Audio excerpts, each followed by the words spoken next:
Los mormones y el control mental. Distintas investigaciones estiman que al menos unos 10 millones de americanos han sido parte de una secta religiosa o estuvieron transitoriamente implicados. En este video hablaremos de una religión en particular, los mormones. ¿Son los mormones una secta? Muchos piensan que grupos religiosos como estos, junto a los testigos de Jehová, por ejemplo, se les hace un lavado de cerebro a aquellos que se acercan a esa realidad. Pero los adeptos a estos movimientos religiosos ¿de verdad sufrieron un lavado de cerebro? Podemos decir tranquilamente que no. Estas organizaciones religiosas no practican el lavado de cerebro, más bien algo distinto y tal vez más difícil de reconocer, el control mental. Como veremos, existe una diferencia entre lavado de cerebro y control mental. Las personas que sufren un lavado de cerebro saben de entrada que están siendo engañadas. Quien sufre el lavado de cerebro viene físicamente abusado y torturado, y ve siempre a los ejecutores como enemigos. Las víctimas o sus familiares están continuamente amenazados. De este modo, la persona que sufre todo esto tiene un cambio radical de pensamiento, con el fin de preservar su vida. Así, de este modo, se convierten en dependientes del líder del grupo. En cambio, el control mental es totalmente distinto. Es seguramente un método más sofisticado. Las personas que en este caso no saben que son engañadas, a diferencia de los casos de lavado de cerebro. No hay ningún abuso físico o tortura. Y usualmente el control mental viene aplicado de la mano de un amigo o también de una figura con autoridad que goza de estima. Es tan interesante, ya que no saben que se están aplicando el control mental porque son parte del sistema. Las víctimas del control mental no se sienten en ningún modo amenazadas o en peligro. Es más, perciben tal manipulación como un resultado positivo. Pero eso no quita que en estos casos aparece un cambio radical de pensamiento que causará el inicio de una relación de dependencia con el líder de la organización. Entonces, para aquellos que sostienen que los mormones están lavados de cerebro, no saben de aquello que están hablando. Lo que dicen es falso. Lavado de cerebro es un término ofensivo. De hecho, los mormones no están lavados de cerebro. En realidad, están bajo la influencia de algo que es mucho más sutil y peligroso, el control mental. Una estadística, como poco increíble, demuestra que el 65% de la población mundial sea potencialmente condicionada de un control mental. Y no es porque la gente sea estúpida, sino porque está implícito en el ser humano ser sujetos a condicionamientos. El hombre quiere adaptarse, ser parte de un grupo, y a muchos les gusta sentirse guiados y que les digan cómo vivir y cómo hacer las cosas. El coeficiente intelectual de muchas de las personas que se unen a estas iglesias también suele ser alto. No hay que maravillarse al ver a personas inteligentes y exitosas que deciden entrar a formar parte de estos grupos. Steven Hassan, psicólogo y autor de distintos libros sobre el control mental de distintas sectas religiosas en los años 70, formaba parte de los Unis, una secta conocida como Unification Church. Después de salir de dicha secta, ha empezado a hacer distintas investigaciones para entender el porqué y el cómo es que personas como él mismo han sido captadas por grupos fanáticos religiosos. Fue el primero en idear un sistema llamado BITE, 4 puntos que vienen a explicar cómo viene el control mental ejercido por un grupo religioso a dañar cualquier individuo, convirtiéndolo en dependiente del líder de la secta. Este es el modelo de BITE. B está por Behavior Control, control del comportamiento, y está por Information Control, control de la información. T está por Thought Control, control del pensamiento. E está por Emotion Control, control de las emociones. Comportamiento, información, pensamiento, emociones. Según Hassan, el individuo que acepta cambiar solo uno de estos parámetros con el tiempo incorporará en su vida los 3 restantes, cayendo bajo el control mental. Iniciamos con el primer punto, el control del comportamiento. Estas organizaciones religiosas ejercen el control del comportamiento para gestionar a sus miembros. Les dirán a las personas cómo vestir y calzar, cómo arreglarse el cabello, prohíben piercing y tatuajes, dicen qué deben comer y beber, regularán su tiempo libre, requerirán anhelo de perfección y estrecha obediencia. Con el tiempo empujarán a los fieles a participar de ritos y ordenanzas, y los mismos adeptos tendrán otro tipo de hacer sus finanzas rindiendo cuentas a la organización. Parangonemos todo esto a la Iglesia mormona. Los santos de los últimos días dicen a sus miembros lo que vestir.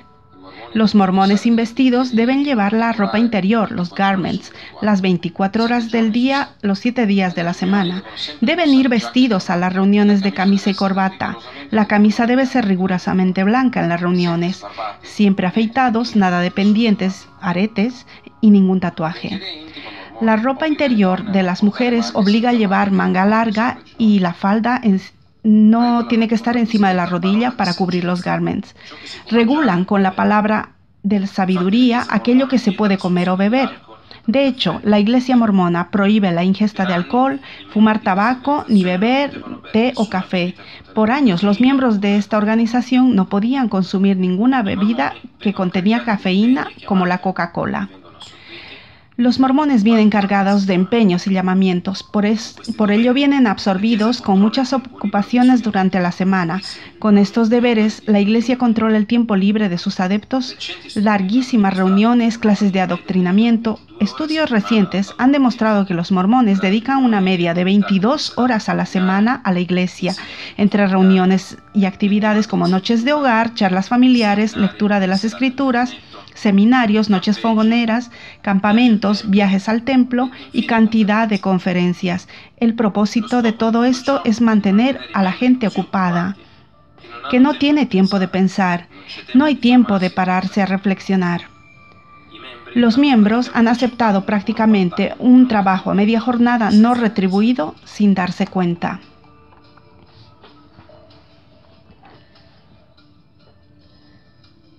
Todas estas características se encuentran en muchas otras sectas, como por ejemplo los Testigos de Jehová o la Cienciología. Todos estos grupos requieren de una férrea obediencia a sus dirigentes. Para entender aquello de lo que estamos hablando, escuchemos lo que dijo Heber J. Grant, líder mormón. Mira siempre al presidente de la iglesia, y si te dice que hagas cualquier cosa que está equivocada, lo haces igualmente, el Señor te bendecirá por esto. No hay necesidad de preocuparse, el Señor nunca permitirá que su portavoz conduzca al pueblo fuera del camino. Los dirigentes mormones requieren obediencia.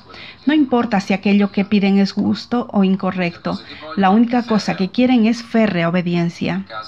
Tal como dice su doctrina, enseña que la obediencia es la primera regla de los cielos.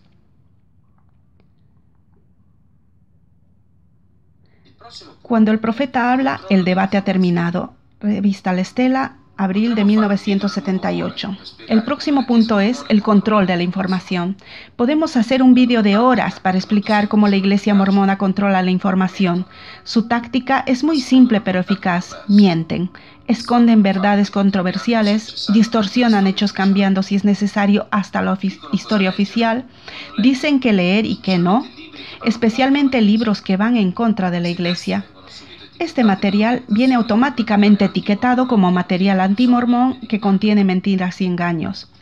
Este tipo de grupos religiosos inculcan ideas en sus miembros que dicen que la Biblia no es fiable, que no ha sido traducida correctamente o que faltan partes importantes y que solo ellos son capaces de interpretar la Biblia y que todas las demás interpretaciones están equivocadas.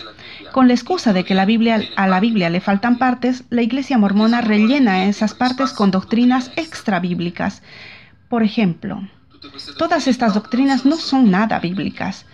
Son doctrinas que crean mayor dependencia de las autoridades generales mormonas, que son los únicos que reciben revelación de Dios.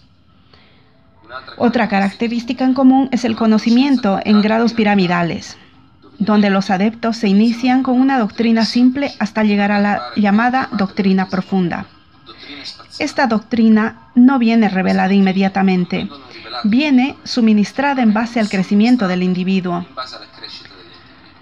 Estos grupos reciben siempre nuevas revelaciones de Dios, anulando las viejas.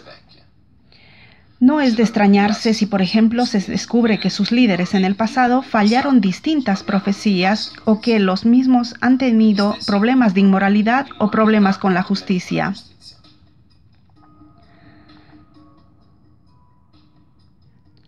Hablando de fallos históricos, José Smith fue condenado por estafa en 1826. Hola, no tengo idea. Existe un fallo judicial en Nueva York, lo he recibido vía correo electrónico. Había un poco de dificultad en los inicios de la vida en la frontera de América, pero aquello ha sido un incidente casual del carácter de la integridad del hombre. Poquísimos mormones saben que José Smith fue arrestado en 1926 por haber estafado a algunos agricultores de la zona en la que vivía. Smith decía a sus allegados que poseía una piedra que metida en un sombrero podía encontrar tesoros escondidos. Fue arrestado y condenado a pagar algunos cientos de dólares con la misma piedra. Convenció a algunas personas que había podido traducir las fantasiosas planchas de oro, una narración de los antiguos pueblos americanos, el Libro de Mormón. También con los mismos libros históricos de la Iglesia que confirman esas prácticas poco morales de su profeta, los dirigentes mormones mienten descaradamente diciendo que son solo calumnias y mentiras. Otro ejemplo de control de la información es la película de la Iglesia mormona sobre la vida de José Smith, declarando sobre la misma como la película más cuidada que ha sido reproducida sobre su vida. Les ponemos una simple pregunta. ¿Cómo es que en la película no muestran la pistola que tenía en la mano y que usó en el momento de su muerte, ya que con ella hirió de muerte a 2 de sus seguidores? Porque esta verdad podría alterar el modelo de ver al profeta José Smith. Otro ejemplo de mentira es cuando José Smith, durante un proceso judicial por práctica de la poligamia, responde en su defensa: «Qué extraño es acusar a un hombre de cometer adulterio y de tener 7 esposas cuando yo veo solo una». Para algunas personas, leer estas declaraciones ha sido como un relámpago en la oscuridad. Muchos se preguntaron, ¿por qué el profeta José Smith está mintiendo? Podría haber mentido acerca de otras cosas que consideramos ciertas. Otro ejemplo de control de la información es cuando José Smith incendió el periódico que lo acusaba de poligamia y corrupción. Smith no solo practicaba la poligamia, ya que se registraron 11 casos de poliandría, que significa casarse con mujeres que ya están casadas con otros hombres. De hecho, 11 de las 34 mujeres estaban ya casadas con otros hombres, que estaban aún vivos. Toda esta información está disponible en familysearch.org, un sitio mormón donde podéis encontrar el árbol genealógico de José Smith. Los misioneros mormones nunca os dirán que esta información, incluso porque ellos mismos la desconocen. Los misioneros mormones, antes de salir a la misión, pasan algunos meses en el MTC, Missionary Trainer Center, Centro de Entrenamiento Misional, donde son entrenados para convertir a la gente. Los misioneros son adiestrados para no contestar directamente a las personas que se acercan preguntándoles por su doctrina más controvertida. Si no lo creéis, preguntad directamente a los misioneros por la calle si ellos creen que después de esta vida se convertirán en dioses. Ninguno de ellos os dirá que es cierto y tratarán de evitar la pregunta. Ellos no os dirán nunca su verdadera doctrina hasta que no os convirtáis a su religión y haber absorbido el control mental. Esto es porque la Iglesia mormona es una estructura donde se viene programado por grados. Escuchamos a Bob Millett, instructor del Centro de Entrenamiento Misional Mormón, MTC. Cuando una persona me hace una pregunta directa, no respondo nunca a esa pregunta. Respondo a la pregunta que ella tendría que haber hecho. Esto lo meto en la categoría de responde la pregunta precisa. Por ejemplo, esto nos lleva al principio de todo. Por ejemplo, si una persona que conozco y viene a preguntarme, ¿eres santo de los últimos días? Sí. Dígame, ¿vosotros creéis que el hombre puede convertirse en Dios? ¿Cómo contesto?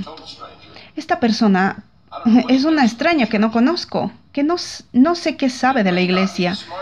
¿No sería la cosa más inteligente del mundo decir, sí, sí, le cito lo que dice Lorenzo Snow y le doy las enseñanzas de los profetas y le leo el discurso King Follett? Este no sería un enfoque mejor. Podría ser un enfoque muy sabio decir, esta es una pregunta muy interesante. Muchos preguntan eso, pero empezaré por decir. En la primavera de 1820, había un muchacho que se llamaba José Smith Jr., que se preguntaba sobre el argumento de las religiones y que quería saber a qué iglesia unirse. Bla, bla, bla, bla. ¿Qué he hecho? He respondido a la pregunta que él debía hacerme. ¿Y qué pregunta debía hacerme? ¿Cómo puedo saber si lo que dices es verdadero? ¿O qué deberías saber para profundizar adecuadamente en tu mensaje? ¿Y cómo tenemos que iniciar nuestros estudios en el mormonismo? Esa es la pregunta adecuada. Entonces, aquello que haré será responder a la pregunta que ellos me tendrían que hacer.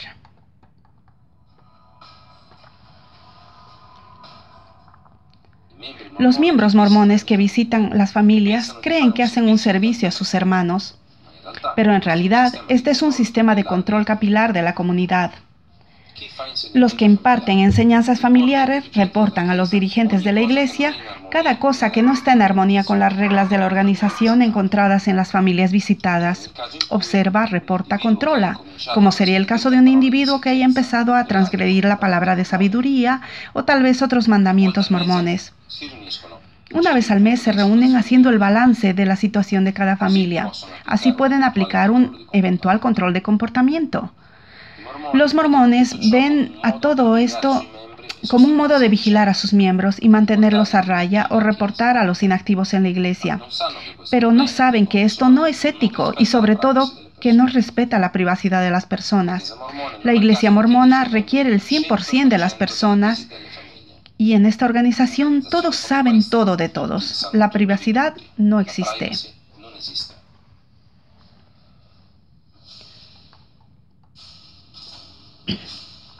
Recordemos que una iglesia normal no aplica un control mental. Nunca prohíbe a sus fieles hacer investigaciones. Deja a sus miembros leer y estudiar aquello que les apetece. Aquel que controla información, controla a las personas. Control del pensamiento. Estos grupos sostienen que solo ellos tienen la verdad y que su iglesia es la única que lleva a la salvación. Enseñan a sus miembros aquello que es llamado la técnica del bloqueo del pensamiento, que sirve para inhibir el pensamiento crítico del individuo, es decir, que apaga la habilidad para pensar por sí mismo. Esto sucede, por ejemplo, cuando los mormones afrontan a una persona que les mete en dificultad sobre su creencia. Los mormones están programados para que en estos casos llevar consigo su testimonio y compartirlo. Aquello que está en su cabeza es justamente un bloqueo de pensamiento. Después de haber compartido su testimonio, se sienten en la zona segura y tratan de hacer sentir a la otra persona el mismo sentimiento. Si esto no funciona, tratan de huir de la situación diciendo, el espíritu de contención viene de Satanás, cerrando así la conversación con usted. A partir de ese momento, su cerebro se apaga y no escuchan más los argumentos de su interlocutor. Si existen dudas sobre la doctrina, siempre hay que acudir a los dirigentes o ir a las páginas de apologistas mormones. Y si el miembro no resuelve sus dudas, le dicen que ore para que algún día pueda entender más profundamente. Los líderes mormones desaconsejan resolver por uno mismo los problemas. Esto podría llevar a un miembro a la apostasía. No se discute, no se critica a los dirigentes. No existe un motivo legítimo para dejar la iglesia. Si encontramos a estas cosas falsas o absurdas, no es culpa de la iglesia, sino culpa tuya. De hecho, se enseña que aquellos que dejan la iglesia es porque no eran suficientemente obedientes o dignos y que han salido porque han sido ofendidos o han discutido con algún dirigente. El comportamiento de los mormones frente a las personas que refutan sus creencias, comentan y atacan a nivel personal. Hacen comentarios acerca del aspecto o la moralidad de la persona, pero no atacan a la información dada. Esta reacción es parte del adoctrinamiento. Las autoridades mormonas enseñan que Satanás trata de destruir la iglesia y que existe una real conspiración en contra de su organización. En Doctrina y Convenios 10:12 leemos: de este modo, el demonio ha preparado un astuto plan para destruir esta obra. Las páginas de Internet que critican a la iglesia están en continuo crecimiento, igualmente los libros y documentales. En cada conferencia general, diversos grupos protestan delante del templo. Los mormones sostienen que esto es una clara señal de que su organización está del lado correcto y que Satanás trata de probarlos.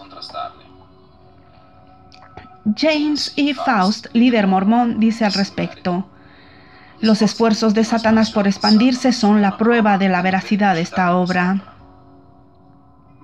Pero no solo los mormones son víctimas de persecución y críticas. Los Testigos de Jehová es una de las sectas más perseguidas del mundo. Ellos también sostienen que el diablo está en su contra y que por eso son la única iglesia verdadera sobre la tierra.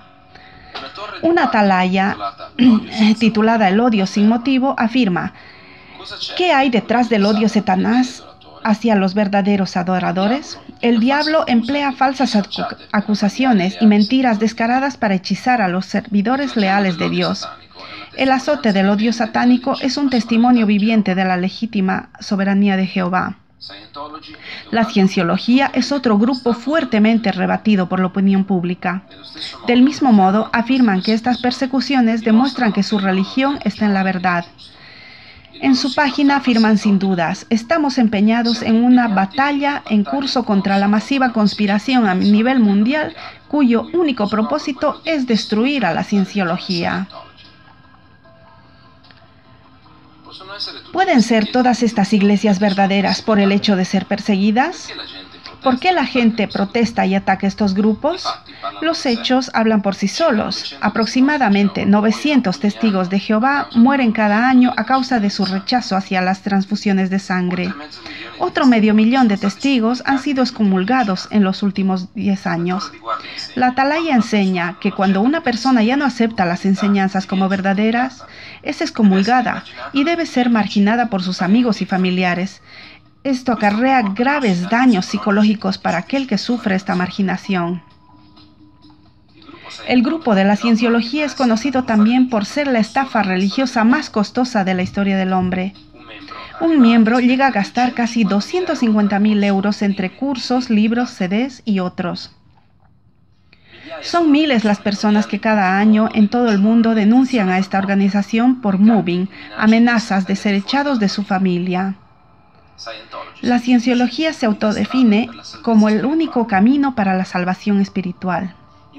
Los mormones no son menos. Según varias estadísticas, el estado de Utah, donde hay concentraciones de santos de los últimos días, se posiciona entre los primeros puestos de los Estados Unidos, donde hay más casos de depresión y mayor uso de antidepresivos. Es el 7º estado con el mayor número de suicidios. En apariencias, las familias mormonas lucen perfectas. Muchas publicaciones de la iglesia muestran imágenes de familias felices y sonrientes.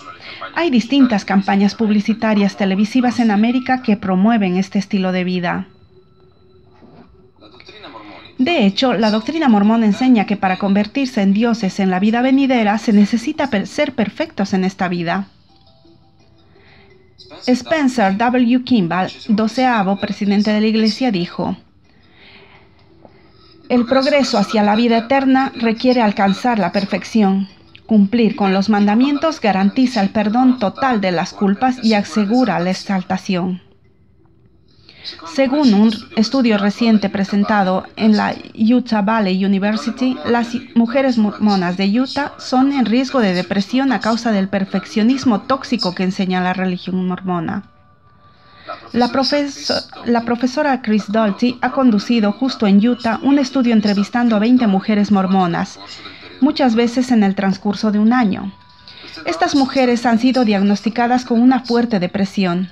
El caso llamativo es que todas estas mujeres se han identificado como miembros activos de la Iglesia de Jesucristo de los Santos de los Últimos Días.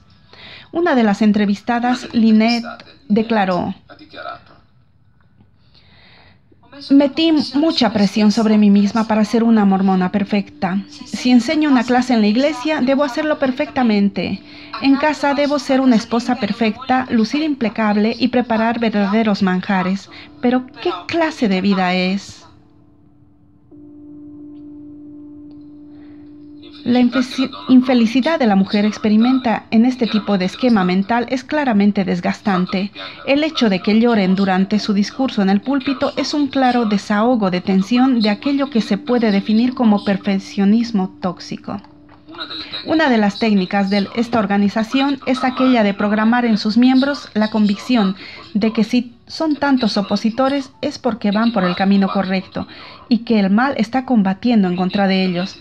Entonces, en la mente de estos miembros de las sectas no está contemplado el verdadero motivo de todas estas persecuciones.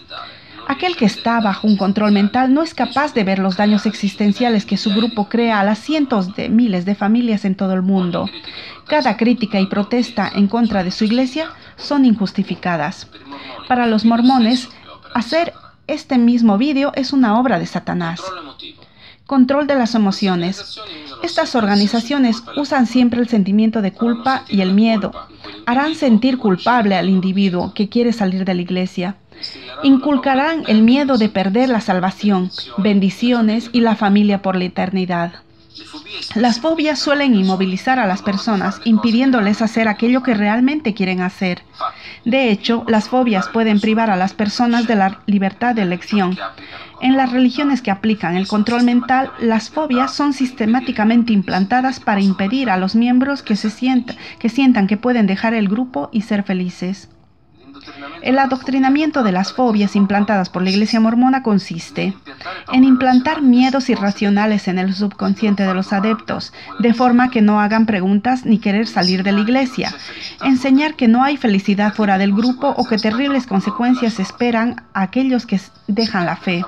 Se pierde la familia por la eternidad. Dios no escuchará tus oraciones. Fracasarás si sales. Pertenecerás a Satanás por la eternidad. Esta última es la más fuerte. De hecho, en templos mormones, en una serie de entre unos ritos y otros, proyectan un vídeo donde hay una escena del semblante de Satanás que nos habla directo a los ojos, diciendo: estas personas que no observan ninguna de mis doctrinas hechas en este altar, en este templo, este día, están bajo mi poder.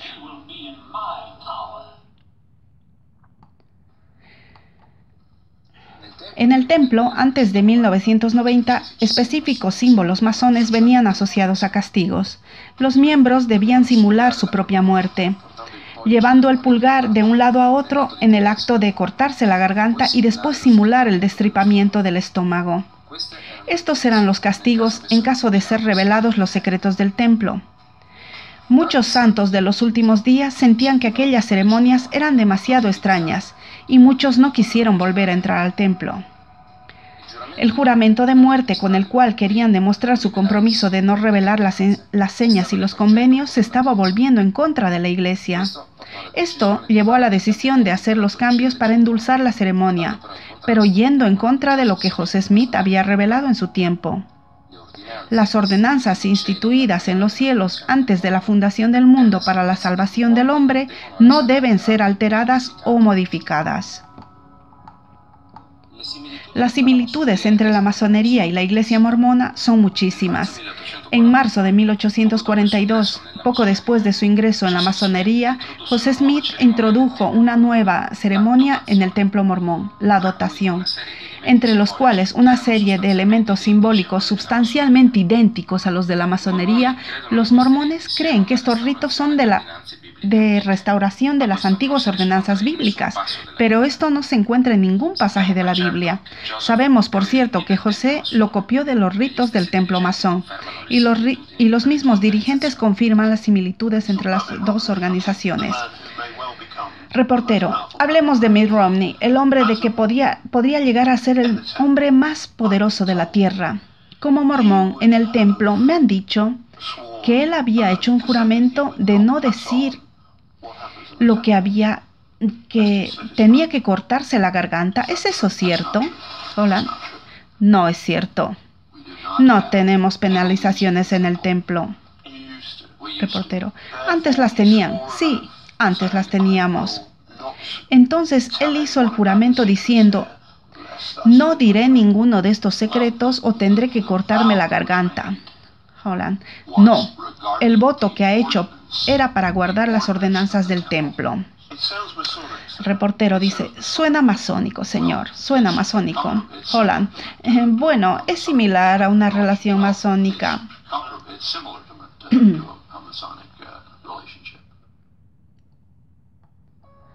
El sentimiento de culpa es un medio importante que estas organizaciones usan para reforzar el control mental con motivo. La religión mormona aplica consejos disciplinarios para aquellos miembros que violan las reglas de la iglesia. Por ejemplo, quien transgrede la ley de castidad, que son los casos en los que el individuo tiene relaciones sexuales antes o fuera del matrimonio, sufre un humillante consejo disciplinario donde delante de varias personas debe responder a preguntas incómodas acerca del detalle de la transgresión. Estas transgresiones suelen acarrear varios meses de suspensión de llamamientos y privilegios en la iglesia, o alguna vez con la excomunión, que después de un año puede ser revertida si el comportamiento del individuo cambia, pero el miembro tendría que rebautizarse partiendo de cero. Los pecados del pasado no se olvidan, saldrán a relucir para aumentar el sentimiento de culpa y para controlar el comportamiento en la mente del individuo. En la página 36 de Gospel Principles de 1997 leemos: aquellos que reciben el perdón pero repiten en el pecado retienen la responsabilidad de los pecados cometidos en el pasado. En la página 37 de Uniform System for Teaching Families leemos: para permanecer perdonados no debemos pecar de nuevo. Aquellas personas que han discutido acerca de cuestiones espirituales con los mormones han observado que llevan su testimonio de su fe como un mantra. Yo sé que el libro del Mormón es verdadero. Sé que el profeta José Smith era un profeta de Dios. Sé que la iglesia es verdadera. Pero ¿cómo hacen para saber? ¿Qué entienden cuando dicen yo sé? La respuesta es siempre la misma. Porque he orado y el Espíritu Santo me ha manifestado la verdad de estas cosas. Esta manifestación de que los mormones asocian al Espíritu Santo es en realidad un sentimiento interior. De hecho, en Doctrina y Convenios, capítulo 9, versículos 8 y 9, leemos: yo te digo que debes estudiarlo en la mente. Después me preguntarás si es justo. Y si es justo, haré que el pecho arda dentro de ti. Por eso sentirás que es justo. Y si no fuese justo, no tendrás esos sentimientos. Pero sentirás un asombro tal que hará que olvides aquello que está equivocado. A través de estos sentimientos, a lo que ellos llaman el Espíritu Santo, la Iglesia Mormona, así como otras tantas organizaciones de este tipo, manipula a las personas con la intención de hacer aceptar su doctrina a las personas. Un ejemplo de esta técnica viene suministrada en un manual del misionero de 1985 que instruye de esta manera a los misioneros. Mientras el Espíritu os confirma a aquellos que están enseñando, hagan una pausa en la charla y digan: señora y señor Pérez, aquello que sienten en este momento es el Espíritu del Señor, que os da testimonio de aquello que les estamos enseñando es la verdad. En este momento están empezando a recibir su propio testimonio de la veracidad de este mensaje. La misma cosa sucede cuando los misioneros le piden que ore para saber si el libro de Mormón es verdadero, citando un pasaje extraído del mismo libro en Moroni, capítulo 10, versículo 4. Este capítulo exhorta a preguntar al mismo Dios para saber si este libro viene de él. Y dice que a través del Espíritu Santo, o sea, a través de los sentimientos, se recibirá la respuesta de su verdad. Para dar fuerza a este esquema, los mormones usan pasajes de la Biblia sacados de contexto. Por ejemplo, Santiago 1:5, afirmando también que la Biblia aconseja preguntar a Dios con el fin de confirmar la verdad del mormonismo. Dicho versículo cita: Si alguno de vosotros tuviera falta de sabiduría, pídala a Dios, el cual da a todos abundantemente y sin reproche, y les será dada. Pero ¿de qué habla Santiago 1:5? Si la metemos en contexto, esta escritura dice a los cristianos que pidan a Dios la sabiduría para afrontar pruebas y tentaciones. Este versículo no tiene nada que ver con establecer la religión apropiada a la cual unirse. Es muy fácil caerle en el sistema si una persona no conoce bien la Biblia. Leer versículos fuera de contexto es un método muy usado por estos grupos para adoctrinar a la gente. La Biblia, a diferencia del Libro de Mormón, nos advierte acerca de establecer la verdad por medio del corazón o los sentimientos. En un pasaje de Jeremías 17:9 leemos: «Engañoso es el corazón, más que todas las cosas, y perverso. ¿Quién lo conocerá?». La Biblia aconseja entonces el estudio de las Escrituras para entender su filosofía de vida.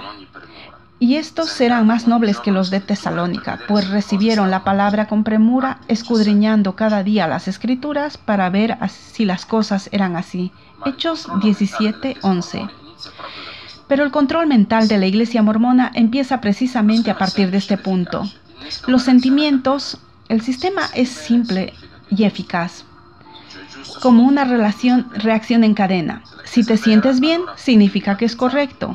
Si es justo, significa que la iglesia es verdadera. Si la iglesia es verdadera, entonces debes bautizarte, cumplir con la palabra de sabiduría, con el diezmo, o sea, pagar un 10% de tu sueldo en la iglesia y otros centenares de reglas que te llevarán a la esclavitud mental.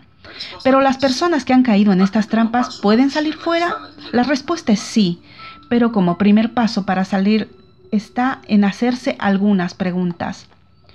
¿Cómo hago para saber si la iglesia que frecuento aplica el control mental? Responda a estas sencillas preguntas. ¿Tu iglesia no acepta críticas acerca de su historia o doctrina? ¿Haces intervenir en tu vida a los dirigentes de tu iglesia para casi cualquier problema o duda? ¿Tu iglesia te dice qué beber y qué comer? ¿Te obligan a pagar una suma de dinero fija para poder gozar de algunos de sus servicios? ¿Piensas que no hay ningún motivo legítimo para dejar tu iglesia? ¿Piensas que no hay felicidad alguna si dejas a la iglesia y que tu vida será incompleta? ¿Tienes miedo de buscar otra verdad fuera de tu iglesia? ¿Tienes miedo a leer material crítico acerca de tu religión por miedo a que el diablo te lleve por su camino? ¿Tienes miedo de perder tu salvación? ¿Piensas que las emociones decidan lo que es justo y lo que no? ¿Piensas que existe una conspiración mundial en contra de tu iglesia?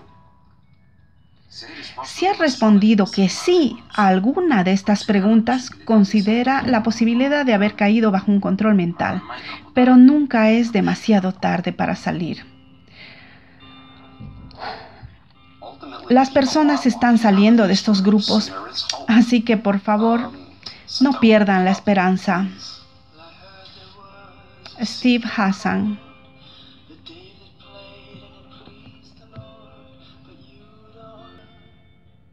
Gracias por vernos y escucharnos. Nos puedes encontrar en pesquisasmormonas.com y en la página de Facebook Soy Exmormón.